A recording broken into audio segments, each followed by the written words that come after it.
This video is not about rumors, propaganda, or social media insults. It is about facts, public records, statements, actions, and the real consequences of words spoken during a national tragedy. Because Sheikh Ahmad Gumi is not just a cleric with opinions.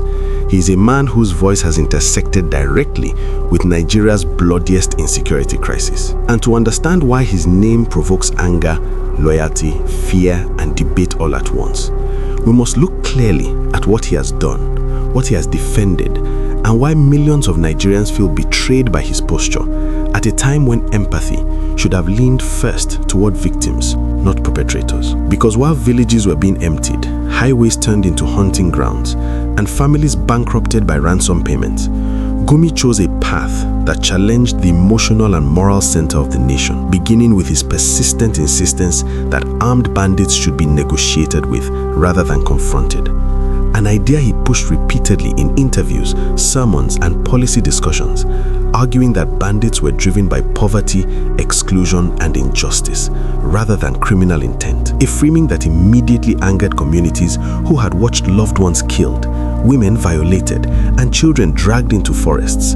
Because to them, the issue was not abstract policy failure, but raw violence. And when Nigerians expected religious leaders to speak comfort to victims, Gumi instead redirected compassion toward the men holding guns.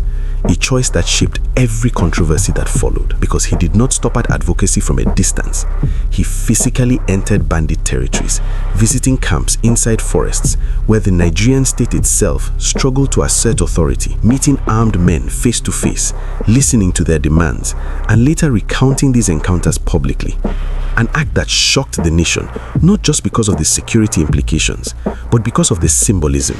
A cleric sitting comfortably among men accused of mass murder, while victims had no such access. And when questioned, he defended this visit unapologetically, insisting that engagement was the only way to stop bloodshed. Yet many Nigerians asked a painful question that was never answered. Why dialogue with killers seemed easier than justice for the killed? And this sense of imbalance deepened when Gumi repeatedly referred to some bandits as misguided Muslims, a phrase that ignited outrage across religious and ethnic lines. Because while he claimed it was a theological approach meant to reclaim lost souls, victims heard something far more dangerous: a moral softening of responsibility.